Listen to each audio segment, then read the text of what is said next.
out this view. Let's get eaten by an eagle. Get him, eagle. Go. Look right down with your talons. Grab him by the ears. Take him away. He's your problem now, eagle. Ha ha. Track the eagle. It's not going to come back for that tiny, tiny little worm. It's exactly what it wants.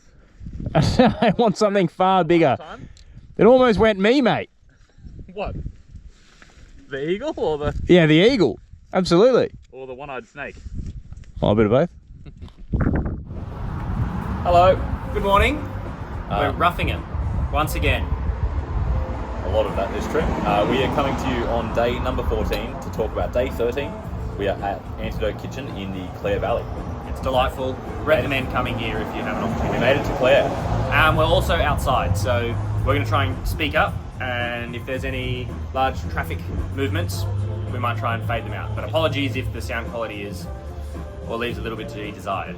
I think that's a common theme this video on our podcast. Yeah, to be fair, if you've made it this far, you're used to it. So, all right. So yesterday morning we woke up again at Wilpena Pound. We woke up, had some baked beans for breakfast, and then after that we were on the road. I think around just after 9 o'clock, and we headed north from Wilpena towards the Razorback lookout, which was stunning. That whole, it's just dirt roads, easy riding through stunning views of the whole Flinders range, just rolling arid hills with the main ridge in the kind of background. One of the spectacular things I found about that was that whereas before we've seen these sheer ridges with the rocks jutting out, this part of this drive or ride, you could actually see where it had been weathered down so much that the foliage was then actually encroaching upon it, but you could still see the rough outlines in the ground and in the striations. The mountain was really cool. So we followed that for a while, and then it just beautiful through dry riverbeds and things, and eventually we took the turn off to Burkina Gorge, which, by the way, I've been really trying to figure out a good pun here between Burkina Gorge and Regina George from Mean Girls, but I haven't managed to do it, and I've spent a lot of time on it, so... I'm glad we're getting past this recording, because it's been taking up a lot of mental capacity. It's not been as fun to be around. If you've got any good puns... Wait, distract past. If you've got any good puns, put them in the comments below. I would love to know what I've missed out on. Anyway, moving on. Sadly. Well, we can talk about Burkina Gorge, actually. Oh yeah, Burkina Gorge, true. Yeah, apart from the quality of the pun that we've missed out on, Burkina Gorge was phenomenal. So, really interesting thing about Burkina Gorge, some geological education Strap you're going to get. yourself in. Yeah, so... I might go have a coffee. As the layers have been laid down vertically, but then over like 1,000 million years ago, but then about 400 million years ago, there was buckling of the Earth plate. So these layers that were vertical, or horizontal I should say, have now been tilted and are now on an angle, and then Burkina Gorge has been eroded through those layers, so the layers that were laid down over time, you can actually ride through horizontally. So it's really cool, because you start at the start of Burkina Gorge at, I don't know, either the top or the bottom layer, and then by the time you're at the end, you've travelled horizontally through 300, 600 million years worth of sedimentation. So really, I found that phenomenal and really interesting. I really enjoyed it. Yeah. And in practice, what it means is you are riding along the riverbed with big river gums. You've got the gorge on either side, pretty high on each side, huge, big, beautiful old trees. Then you get to a section where it's kind of rocky, and there's yellow-footed rock wallabies. They were kind of cool. Yeah.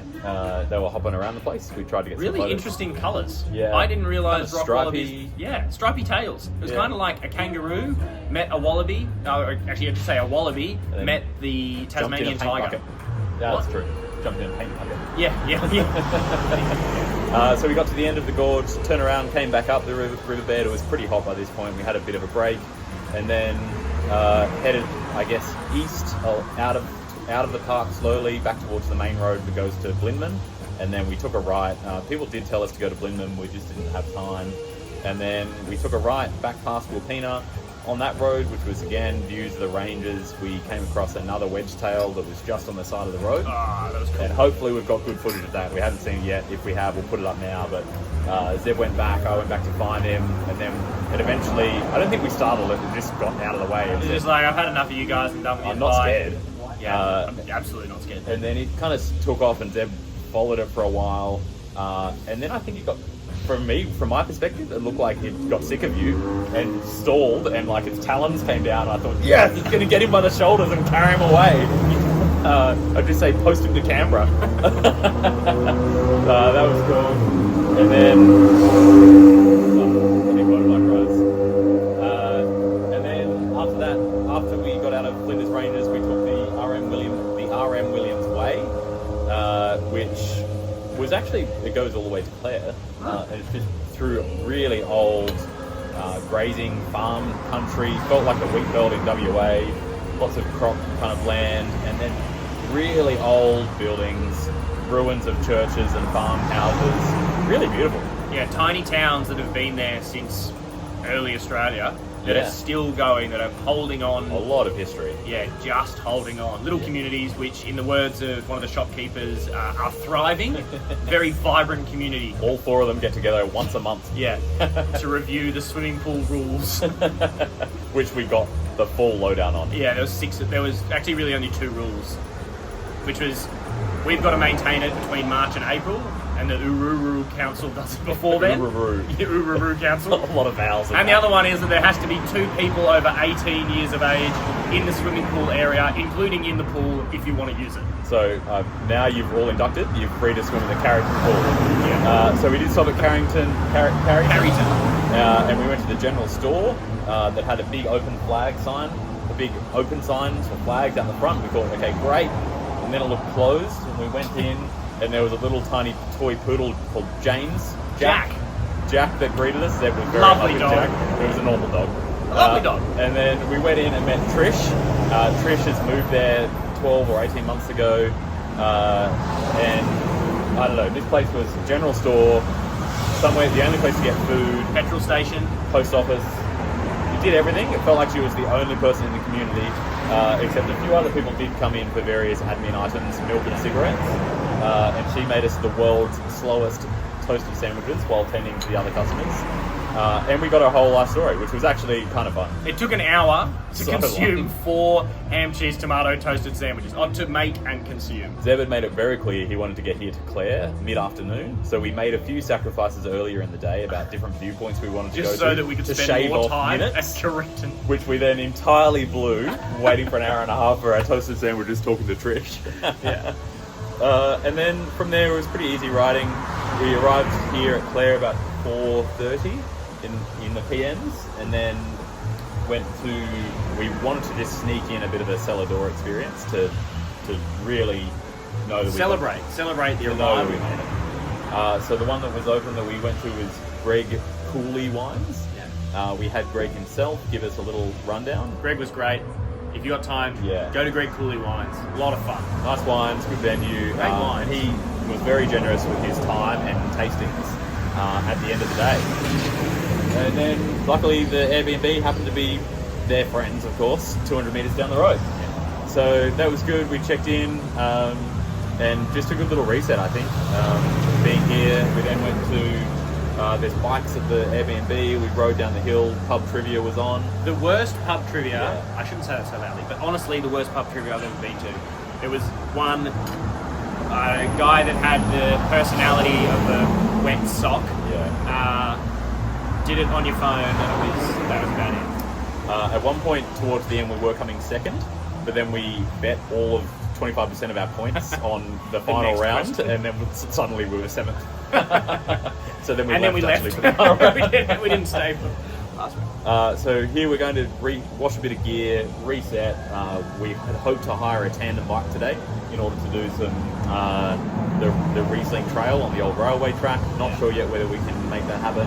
But a few wineries planned. Zeb finally gets to pick up his cardo, so we'll get Common I've had a Stock taste today. of it actually, because yesterday when we were on the bikes, because we were riding on the bicycles down to the pub, and suddenly I could talk to someone. I was so excited. I was absolutely ecstatic. So I'm very excited to get the cardo. Shout out to Ryan Webb. Thank you very much for helping us out with that. Very much I'm appreciated. Sure our friends are still watching this. Ryan is. When I tell him he's got a shout out, he'll watch it. Yeah, true. And then I think that's it. So we might have this will be our last day. We'll have a day off putting the videos out, I think, just because it's just need a break. And then come back to you for the next riding day. So thanks for getting through this far. Get out. We are up close and personal with Flinders Rangers and the Wilpena Pound. Oh my goodness. Yes. This is fantastic. Look at that. How you doing, buddy? Look at that. I know. See any yellow-footed wallabies? Nah, just a sure-footed zebedee on a motorbike. Well, we just stopped for some yellow-footed rock wallabies, and they were out and about. They were pretty cool. This is a stunning little area. We're doing a little out and back on we're doing a loop up the middle of the valley or the gorge. So we're just doing a little out and back now along this old riverbed. It's pretty spectacular. Okay, we're in Burkina Gorge, which is the first adventure thing for us today. It's geologically significant. I'm going to give you some education here. So as you can see,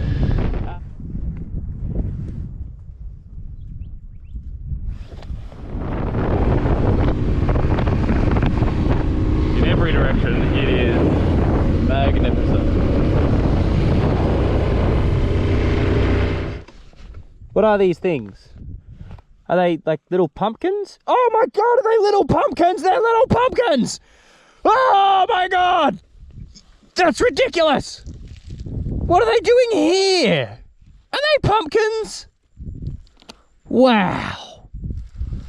Pumpkins. I don't have the heart to tell him that they're not pumpkins. They're in fact Afghan melons and a huge pest in Australia. I think we'll just keep that to ourselves. More pumpkins! Oh my god, bush pumpkins! Here he is, the big wedgie.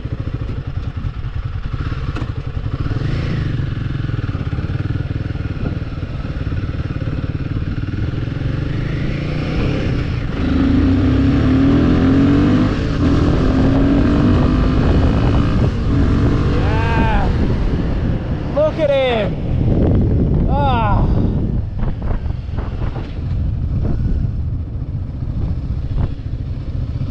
There he is. How great is that creature? This is Carrington, and there's Trish and her dog Jack that run the local store. Jack is a lovely dog. It's a local pool. Tiny little community where we've stopped for lunch. There's a total population of about 60, but it's a very active and very vibrant community, so we're told. Happy days! We have arrived in Clare. And of course, the most important thing to do when you arrive in the Clare Valley is to visit a cellar door, which is exactly what we're doing now to mark this auspicious occasion of our what? It looks decidedly not open. Josh told me it would be open. This is an unmitigated outrage. Is this place shut? Is it open around the front? I don't know. I hope so.